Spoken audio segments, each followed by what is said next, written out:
नमस्कार दोस्तों। आज हम भगवद गीता के अध्याय 9 के एक बहुत ही महत्वपूर्ण श्लोक पर चर्चा करेंगे। अनन्य भाव से मुझमें लगे हुए भक्तों के योग और क्षेम का दायित्व मैं स्वयं उठाता हूँ। इस श्लोक में श्री कृष्ण हमें यह सिखाते हैं कि जो भक्त पूर्ण समर्पण के साथ उनसे जुड़े रहते हैं, उनकी सभी आवश्यकताओं की पूर्ति और सुरक्षा की जिम्मेदारी वे स्वयं लेते हैं। तो चलिए इस दिव्य ज्ञान को विस्तार से समझते हैं। एक भगवद गीता अध्याय 9। संस्कृत श्लोक सारांश। अनन्य भाव से मुझमें लगे हुए भक्तों के योग, आवश्यकताओं की प्राप्ति और क्षेम, जो प्राप्त किया है उसकी रक्षा का दायित्व मैं स्वयं उठाता हूँ। विस्तार से अर्थ। भगवान श्री कृष्ण अर्जुन से कहते हैं कि जो लोग मुझ में एकमात्र प्रेम पूर्वक श्रद्धा रखते हैं, जो निष्काम भाव से मेरी भक्ति करते हैं, मेरा नाम जप, ध्यान, सेवा और पूजन करते हैं, मैं स्वयं उनके जीवन की जिम्मेदारी लेता हूँ। ऐसे भक्तों को क्या चाहिए? योग और जो कुछ उन्होंने प्राप्त किया है उसकी रक्षा, क्षेम, इन दोनों की व्यवस्था मैं स्वयं करता हूँ। उन्हें सांसारिक चिंता करने की आवश्यकता नहीं, क्योंकि उनका रक्षक और संरक्षक मैं स्वयं हूँ। यह श्लोक यह सिखाता है कि सच्चे और निःस्वार्थ भाव से भगवान की भक्ति करने वालों की रक्षा भगवान स्वयं करते हैं। 2 ब्रह्मा जी और ऋषियों की कथा। ब्रह्मा जी सृष्टि निर्माण के कार्य में 9 महान ऋषियों, नवऋषियों को साथ लाए। हर ऋषि को ब्रह्मा जी ने एक एक योग्य कन्या दी ताकि वे गृहस्थ आश्रम में प्रवेश करके सृष्टि के विस्तार में योगदान दें। जैसे अत्रि ऋषि को अनसुया दी गई, वशिष्ठ ऋषि को अरुंधति दी गई। इसके बाद ब्रह्मा जी ने अपने पुत्र कर्दम ऋषि से कहा, तुमने मेरी आज्ञा का पालन किया और सृष्टि रचना में सहायता की, इसलिए तुम मेरे श्रेष्ठ पुत्र हो। यह प्रसंग हमें यह सिखाता है कि पिता की आज्ञा का पालन करना संतान का धर्म है और सृष्टि या समाज के कार्यों में योगदान देना एक महान उत्तरदायित्व है। 3 नीति वाक्य। संस्कृत। एतावत्येव शुश्रूषा कार्या पितृपुत्रकैः बाढ़मित्यनुमन्येत गौरवेण गुरुर्वचा। सरल अर्थ। संतान को अपने पिता या गुरु की आज्ञा को सच्चे भाव से मानना चाहिए। जब पिता या गुरु कुछ कहें तो उन्हें बाढ़म अर्थात जैसा आप कहें कहकर आदरपूर्वक स्वीकार करना ही पुत्र या शिष्य का कर्तव्य है। यह श्लोक हमें यह सिखाता है कि गुरु और पिता के वचनों को श्रद्धा से मानना चाहिए और उनका अनादर नहीं करना चाहिए। समग्र भावार्थ। भगवद गीता में भगवान का वचन है कि जो भक्त निःस्वार्थ भाव से उनकी भक्ति करते हैं, उनकी सारी जिम्मेदारी वे स्वयं उठाते हैं। ब्रह्मा जी की कथा और नीति वाक्य हमें यह सिखाते हैं कि जीवन में कर्तव्यपरायणता, विशेषकर गुरु और पिता के प्रति, सर्वोच्च धर्म है। भक्ति, कर्तव्य और सेवा तीनों में समर्पण और श्रद्धा आवश्यक है। महर्षि कर्दम का संन्यास और भगवान कपिल का ज्ञानोपदेश। महर्षि कर्दम का संन्यास लेना। महर्षि कर्दम ने गृहस्थ जीवन में अपने कर्तव्यों का पालन पूरी निष्ठा और धर्मभाव से किया था। उन्होंने अपनी कन्याओं का विवाह योग्य ऋषियों से करवा दिया और पुत्र रूप में भगवान कपिल का जन्म भी हुआ। जब उन्हें लगा कि अब उनका पारिवारिक उत्तरदायित्व पूरा हो गया है, तो उन्होंने भगवान कपिल के पास जाकर कहा, अब मैं संन्यास लेना चाहता हूँ। गृहस्थ जीवन की जिम्मेदारी अब तुम्हारे हाथों में है। भगवान कपिल ने उन्हें सहर्ष अनुमति दी और कहा, पिताजी, आप निश्चिंत होकर संन्यास मार्ग पर चलें। अब आप पूर्ण रूप से भगवान का ध्यान करें और आत्म कल्याण के लिए साधना करें। कर्दम ऋषि ने संन्यास लिया और भगवान के नाम, स्वरूप, लीला का चिंतन करते करते मुक्ति प्राप्त कर ली। शिक्षा। यह प्रसंग हमें सिखाता है कि जब संतान गृहस्थ जीवन की जिम्मेदारी संभाल ले, तब पिता को वैराग्य और साधना की ओर अग्रसर होना चाहिए। यह जीवन की स्वाभाविक और धर्मसम्मत यात्रा है। ब्रह्मचर्य, गृहस्थ, वानप्रस्थ और फिर संन्यास। भगवान कपिल का माता देवहूति को ज्ञानोपदेश। जब कर्दम मुनि वन में संन्यास लेकर चले गए, तब भगवान कपिल बिंदु सरोवर तीर्थ में रहने लगे। वे अब अपनी माता देवहूति को आध्यात्मिक मार्ग पर चलाने का विचार करते हैं। एक दिन भगवान कपिल जब ध्यानावस्था में आसन पर विराजमान थे, तब माता देवहूति ने उनसे कहा, भगवान, मैं संसार की माया, मोह और इंद्रियों के जाल से थक गई हूँ। इंद्रियों के पीछे भागते हुए मैंने सुख ढूंढा, पर न शांति मिली, न आनंद। मुझे बताइए कि सच्चा कल्याण कैसे हो सकता है? ऐसा कौन सा मार्ग है जिससे मनुष्य को सच्चा सुख और आनंद प्राप्त हो? कपिल भगवान का उत्तर, श्रीमद्भा 3:24-13। योग ही वह आध्यात्मिक मार्ग है जो मनुष्य को परम कल्याण देता है। यह वह स्थिति है जिसमें मनुष्य सुख दुख दोनों से परे हो जाता है। यहाँ योग का अर्थ केवल आसन या प्राणायाम नहीं, बल्कि एक गहन आत्मिक साधना है जिसमें मन भगवान से एकाकार हो जाता है। संदेश। भगवान कपिल यह समझाते हैं कि जब तक मनुष्य इंद्रियों के पीछे भागता है, वह दुख और भ्रम में रहता है। लेकिन जब वह आत्मचिंतन और परमात्मा की भक्ति में लग जाता है, तब उसे सच्चा सुख मिलता है, जो न कभी घटता है, न खोता है। सारांश रूप में भावार्थ। कर्दम मुनि ने गृहस्थ धर्म का पालन करके उत्तरदायित्व पूरा होने पर संन्यास लिया और मोक्ष प्राप्त किया। पिता का कर्तव्य है कि वह संतान को योग्य बनाकर जीवन के अंतिम चरण में भगवान की ओर अग्रसर हो। देवहूति ने संसार की क्षणभंगुरता को समझकर आत्मज्ञान की जिज्ञासा प्रकट की। भगवान कपिल ने बताया कि सच्चा योग ही वह मार्ग है जिससे सुख दुख के परे जाकर आत्मा परम सुख को प्राप्त करती है।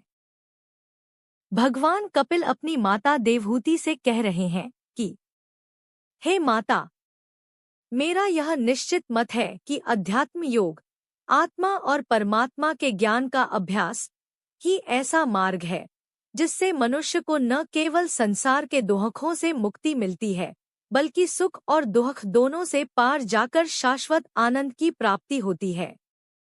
कपिलदेव समझाते हैं कि सच्चा शांति और आनंद जड़ वस्तुओं में नहीं होता, क्योंकि वे चेतना रहित होती हैं। मनुष्य गलती से यह सोचता है कि सुख शरीर, भोग, पदार्थ, धन या इंद्रिय विषयों में है, लेकिन यह भ्रम है। उदाहरण के लिए, जब शरीर में प्राण रहते हैं, तब हम आनंद या सुख का अनुभव करते हैं। लेकिन जब प्राण निकल जाते हैं, तो वही शरीर दुर्गंध देने लगता है और देखने में भी डरावना लगने लगता है। इससे स्पष्ट होता है कि सुख का स्रोत आत्मा है, न कि शरीर। अध्यात्म योग क्या है?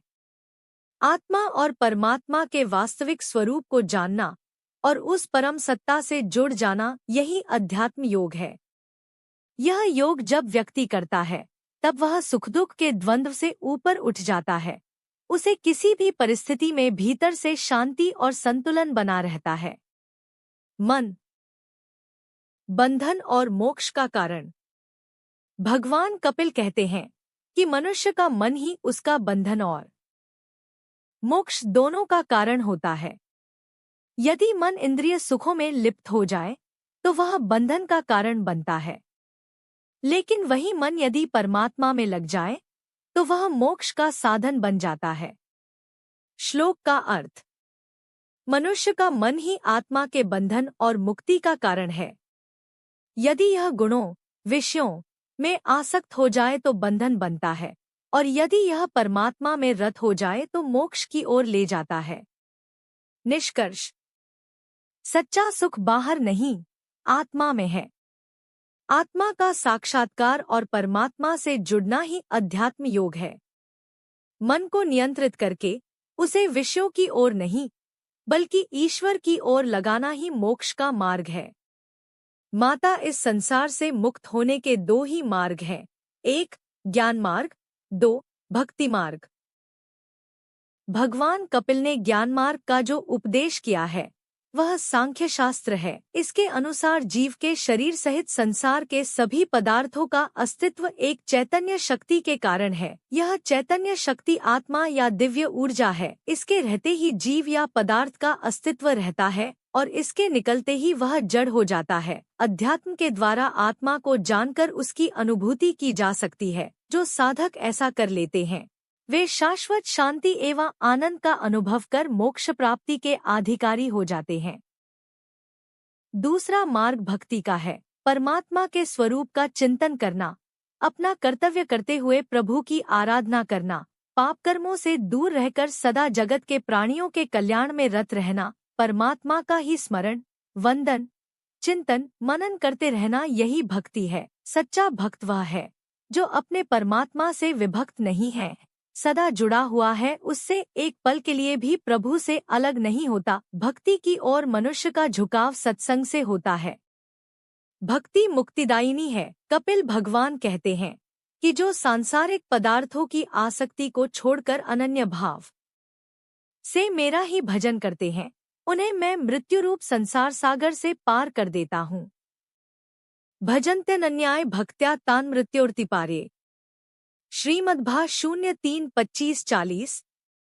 कपिल भगवान भक्ति के सच्चे स्वरूप की विवेचना प्रस्तुत करते हैं कि केवल मेरी पूजा, अर्चना, ध्यान, आराधना करना मात्र ही भक्ति नहीं है। यदि व्यक्ति जीवों से, मनुष्यों से घृणा करता है, उनसे द्वेष भाव रखता है, उन्हें सताता है, पीड़ित प्रताड़ित करता है, तो ऐसी पूजा केवल दिखावा है। कपिल भगवान ने तृतीय स्कंद के 29वें अध्याय के श्लोक 21 से लेकर 26वें श्लोक तक जो उपदेश दिए हैं वे भागवत धर्म के सार्वभौम स्वरूप को रेखांकित करते हैं। अहं सर्वेषु भूतेषु भूतात्मावस्थित सदा तम्मज्ञाय मां मर्त्य कुरुतैर्चाविडम्बनम्। श्रीमद्भा 03-29-21। मैं आत्मा रूप से सदा सभी जीवों में स्थित रहता हूँ, इसलिए जो लोग मुझे सर्वभूत स्थित परमात्मा का अनादर करके केवल प्रतिमा में ही मेरा पूजन करते हैं, उनकी वह पूजा स्वांग मात्र है।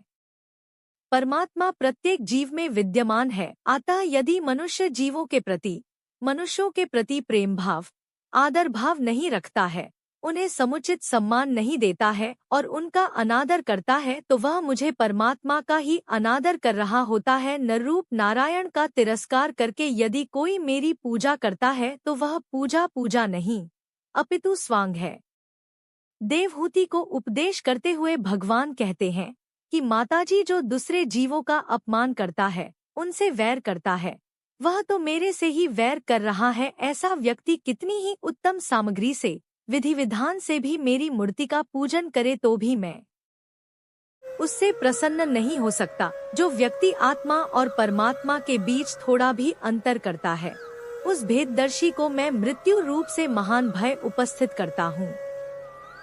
कपिल भगवान माता देवहूति के माध्यम से हम सबको, सारे संसार के मनुष्यों को दिव्य संदेश दे रहे हैं कि हर प्राणी में मुझे देखो, सब जीवों में मैं ही बैठा हुआ हूँ।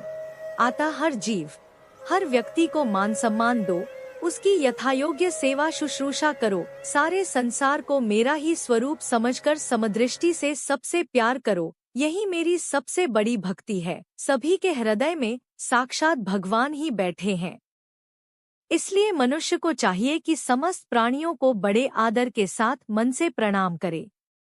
इस स्कंद के 30वें अध्याय में भगवान कपिल देहगह में आसक्त पुरुषों की अधोक्ति का वर्णन करते हैं। वे कहते हैं कि जीव संसार में जिस भी योनि में जन्म लेता है, उसी में ऐसा रम जाता है कि उसे छोड़ना ही नहीं चाहता, अपनी उसी योनि के घर एवं संतति में आसक्त हो जाता है और अपने स्वरूप को भूल जाता है। मनुष्य अपने परिवार के भरण पोषण में ही दिन रात लगा रहता है। पूरे जीवन भर वह येनकेन प्रकारण परिवार के लिए ही साधन जुटाता रहता है। जीवन की महत्ता एवं उद्देश्य पर तो कभी वह चिंतन ही नहीं करता। गृहस्थी में पचते पचते उसके जीवन का स्वर्णिम काल निकल जाता है और एक दिन बुढ़ापा आकर उसके देहद्वार पर खड़ा हो जाता है। उसका शरीर जर्जर हो जाता है, इंद्रियां शिथिल पड़ जाती हैं, हाथ पैर चलते नहीं, कानों से सुनाई नहीं पड़ता, आंखों से दिखाई नहीं देता। सोने सी आभा वाली कांतियुक्त काया कांतिहीन हो जाती है। बूढ़ा घर के एक कोने में पड़ा रहता है। जिस पत्नी एवं जिन पुत्रों के लिए इतना सब कुछ किया, वे ही उसकी उपेक्षा करने लगते हैं। दीनहीन होकर असहाय सा वह पड़ा रहता है। मृत्यु के समय भयंकर वेदना जीव को झेलनी पड़ती है। यमदूत जीव को यमपुर ले जाते हैं तो मार्ग में तरह तरह की यातनाएं देते हैं। अपने शरीर और कुटुंब को छोड़कर जीव अकेला ही यहाँ से जाता ही और अपने किए हुए पापों का फल भोगता है।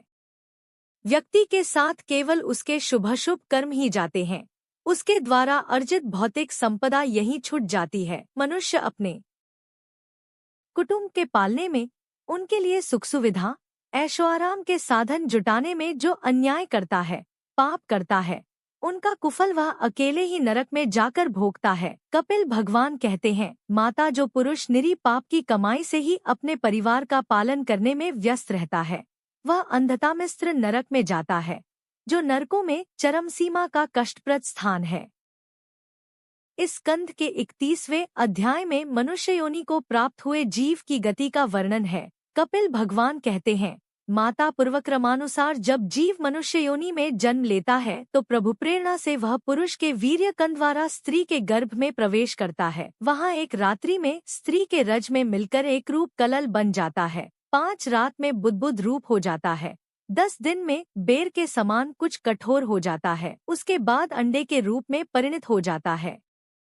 1 महीने में उसके सिर निकल आता है। 2 मास में हाथ पांव आदि अंग निर्मित हो जाते हैं और 3 मास में नख, रोम, अस्थि, चर्म, लिंग के चिन्ह तथा अन्य छिद्र उत्पन्न हो जाते हैं।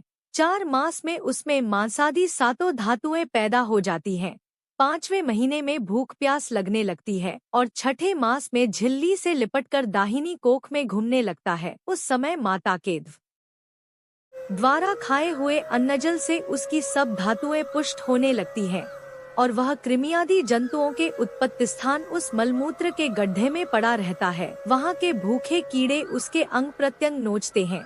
अतः अत्यंत कष्ट के कारण वह क्षण क्षण में अचेत हो जाता है। माता के खाए हुए कड़वे, तीखे, गरम, नमकीन, रूखे और खट्टे आदि उग्र पदार्थों का स्पर्श होने से उसके सारे शरीर में पीड़ा होने लगती है। इसी समय अदृष्ट की प्रेरणा से उसे स्मरण शक्ति प्राप्त होती है। तब उसे अपने सैकड़ों पूर्वजन्मों के कर्म याद आते हैं। गर्भ में पड़ा जीव भगवान से प्रार्थना करता है कि प्रभु मुझे बाहर निकालो, मैं बड़ा अधम हूँ। संसार में आने के बाद मैं गर्भवास के कष्ट भूल गया, आपको भी भूल गया और संसार की मोहमाया में ऐसा लिप्त हो गया कि जन्म मरण के चक्र से मुक्त होने के लिए मैंने कोई प्रयास ही नहीं किया। मनुष्य जीवन की महत्ता को ही नहीं समझा। यह भूल गया कि यह मनुष्य शरीर तो मुक्ति के लिए ही मिला है और परिणाम यह हुआ कि फिर से 84 के चक्कर में भटकना पड़ा। अब यह भूल मुझसे नहीं होगी। अब की बार कृपा करके क्षमा कर दो। किंतु गर्भ से बाहर आते ही जीव का यह ज्ञान विस्मृत हो जाता है। हमारे धर्मशास्त्र, संत महात्मा इस विस्मृत ज्ञान को जीवन भर हमें सुनाते रहते हैं, किंतु फिर भी मनुष्य नहीं चेतता है। यह बहुत बड़ी विडंबना है, पर इसके पीछे उद्देश्य यह है कि जीव संसार में आकर पुनः आसक्त न हो जाए। उसे गर्भवास के कष्टों की स्मृति दिलाई जाए, जिससे कि वह भक्ति, ज्ञान एवं सत्कर्मों के द्वारा संस्कृति से छुटकारा प्राप्ति हेतु साधना कर सके। अंत में कपिल जी बोले, माताजी, मैंने तुम्हें यह जो सुगम मार्ग बताया है, इसका अवलंबन करने से तुम शीघ्र ही परम पद प्राप्त कर लोगी। इस प्रकार श्रेष्ठ आत्मज्ञान का उपदेश देकर श्री कपिलदेव जी वहां से चले गए। तब देवहूति जी सरस्वती के किनारे अपने आश्रम में साधना में लीन हो गईं और थोड़े ही समय में उन्होंने श्री भगवान को प्राप्त कर लिया।